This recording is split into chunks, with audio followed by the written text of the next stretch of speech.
Procurement policy September last ସୁଦ୍ଧା ବାହାରିବା କଥା। ଆମେ 15 ଦିନ ପୂର୍ବରୁ ଆମେ ସରକାରଙ୍କୁ ଆମର ଦାବିପତ୍ର ଦେଲୁଣି। ଦିନକୁ ଦିନ ଆମର rice mill association rice mill ଗୁଡ଼ିକ ସବୁ ରୁଗ୍ଣ ହୋଇଯାଉଛି। ଆମର ଦାବିପତ୍ରରେ ଯେଉଁ 7 ଦଫା ଦାବି ଦେଇଛୁ ସେ ବାବଦରେ ଆମକୁ ଆଲୋଚନା କରିବାକୁ ଡାକୁନାହାନ୍ତି କି କୌଣସି ପ୍ରକାର ଆମ ସାଙ୍ଗରେ ଆଲୋଚନା କରାଯାଉନି। ବରଂ ତା ପରିବର୍ତ୍ତେ ଆମମାନଙ୍କୁ ପ୍ରେସର କରାଯାଉଛି, ତୁମକୁ କୌଣସି ପ୍ରକାରର ତୁମର ପାଖରେ କ୍ଷତି ପହଞ୍ଚାଦେବ ତୁମେ ଯଦି ଆମ କଥା ନ ମାନିବ। ସେହି ଦୃଷ୍ଟିକୋଣରୁ ଆମେ ଏହି ଦାବି ବର୍ତ୍ତମାନ ରଖୁଛୁ କି ଆସନ୍ତା ଆଗକୁ ଯେଉଁ ନୂଆ ପ୍ରୋକ୍ୟୁରମେଣ୍ଟର ସିଜିନ୍ ଆସୁଛି 24-25 ପାଇଁ ଆମେ ଧାନ କିଣାରୁ ନିବୃତ୍ତ ରହିବୁ। ଆମର ପ୍ରଥମ ଦାବି ହେଲା ଯେଉଁ ଆମକୁ 20 ଟଙ୍କା ମିଲିଂ ଚାର୍ଜେସ୍ ମିଳୁଛି, ଯେଉଁଟାକି ଆଜି 20 ବର୍ଷ ତଳୁ ସେଇଟା ଚେଞ୍ଜେସ୍ ପାଇଁ ଆମେ 140 ଟଙ୍କା ଦାବି ରଖିଛୁ। ଦ୍ୱିତୀୟ ଦାବି ହେଲା ଆମର ଯେଉଁ ଚାଉଳ ଆଉ ଧାନର ଟ୍ରାନ୍ସପୋର୍ଟେସନ୍ ଚାର୍ଜେସ୍ 19 ମସିହାରୁ ବଢ଼ିନାହିଁ, ଯେହେତୁ ଡିଜେଲ ରେଟ୍ ଡବଲ ହୋଇଗଲାଣି, ତାର ବର୍ଦ୍ଧିତ କରିବା ପାଇଁ ସେଇଟା ଗୋଟେ ଆମେ ଦାବି ରଖିଛୁ। ତୃତୀୟ ହେଲା ଗନି ଯେଉଁ ଆମେ ଅଖା 4ଟା ବ୍ୟବହାର ହେଉଛି ଧାନ କୁଇଣ୍ଟାଲରେ, ଚାଉଳ କୁଇଣ୍ଟାଲ ପାଇଁ ଯେଉଁ ଅଖା 4ଟା ବ୍ୟବହାର ହେଉଛି, ସେ ଅଖା 4ଟାର ଯେଉଁ ଚାର୍ଜେସ୍ ଆମକୁ ଯାହା ଦେଉଛନ୍ତି ସେ ପର୍ଯ୍ୟାପ୍ତ ପରିମାଣର ନୁହଁ। ଆଉ ଚତୁର୍ଥ ହେଲା ମେଣ୍ଟେନାନ୍ସ, ଯେଉଁ ଆମେ ଧାନଟା ଯେଉଁ ଆମେ ଷ୍ଟୋରେଜ୍ କରି ରଖୁଛୁ, ତାର ଯେହେତୁ ଆମର ସିଙ୍ଗଲ କ୍ରପ୍ ଡିଷ୍ଟ୍ରିକ୍ଟ ଏବଂ ଆମକୁ ଯେତିକି ତାର ପରିମାଣ ଦେଉଛନ୍ତି ଗୋଦାମରେ ରଖିବା ପାଇଁ ଧାନ, ସେ ପରିମାଣ ଆମକୁ ପାଉନି।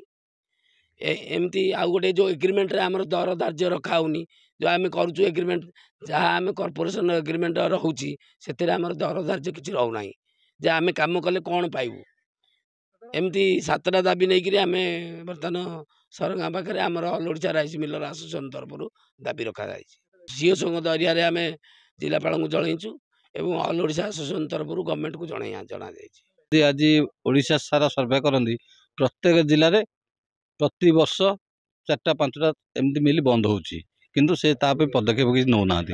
ଏହା ପଛରେ କାରଣ ହେଉଛି ମିଲିଂ ଚାର୍ଜ ନ ବଢ଼ାଇବା, ଇଲେକ୍ଟ୍ରିକ୍ ଦର ବଢ଼ାଇବା, ଲେବର ଚାର୍ଜ ନ ବଢ଼ାଇବା, ଯେଉଁଟାକି ଆମେ ଲେବର ଚାର୍ଜକୁ ଅଧିକା ପେମେଣ୍ଟ ଦେଇକରି ହତାଶ ହେଉଛୁ। ତୃତୀୟରେ ହେଉଛି ଟ୍ରାନ୍ସପୋର୍ଟେସନ୍, ତେଲ ଡିଜେଲ ରେଟ୍ ବର୍ଷକୁ ବର୍ଷ ବଢ଼ୁଛି। ଯେଉଁ ଟ୍ରାନ୍ସପୋର୍ଟେସନ୍ 18-19 ମସିହାରେ ରଖିଛନ୍ତି ସେଇ ଦେଉଛନ୍ତି। ଆଉ ଗୋଟେ ଜିନିଷ ହେଉଛି ଆମର ଗୋଦାମ କରୁଛୁ, ଆମେ ବ୍ୟାଙ୍କରୁ ଲୋନ୍ ନେଇଛୁ, ବ୍ୟାଙ୍କ ତ ଲୋନ୍ ସୁଝିବାକୁ ବାଧ୍ୟ, କିନ୍ତୁ ସେଇ ବ୍ୟାଙ୍କ ଲୋନ୍ ଅନୁସାରେ ଆମେ ଗୋଦାମରେ ଭଡ଼ା ପାଉନୁ। ଯେଉଁଟାକି ଧାନ ଆମେ 6 ମାସରୁ 8 ମାସ ରଖୁଛୁ, ସ୍ଥଗିତ ରଖୁଛୁ। 6 ମାସ 8 ମାସ ଆମେ ସେପଟେ ଗୋଦାମ ଭଡ଼ା ଦେଉଛୁ ବ୍ୟାଙ୍କକୁ, କିନ୍ତୁ ଏପଟେ ଆମକୁ 3 ମାସର ଭଡ଼ା ଦେଉଛନ୍ତି। ଧାନ ଯେଉଁ ଷ୍ଟକ୍ ରଖିଲୁ ତା ପାଇଁ ଗୋଦାମ ତିଆରି କଲୁ, ଲୋନ୍ ହିଁ ତ ହେଲୁ ନା।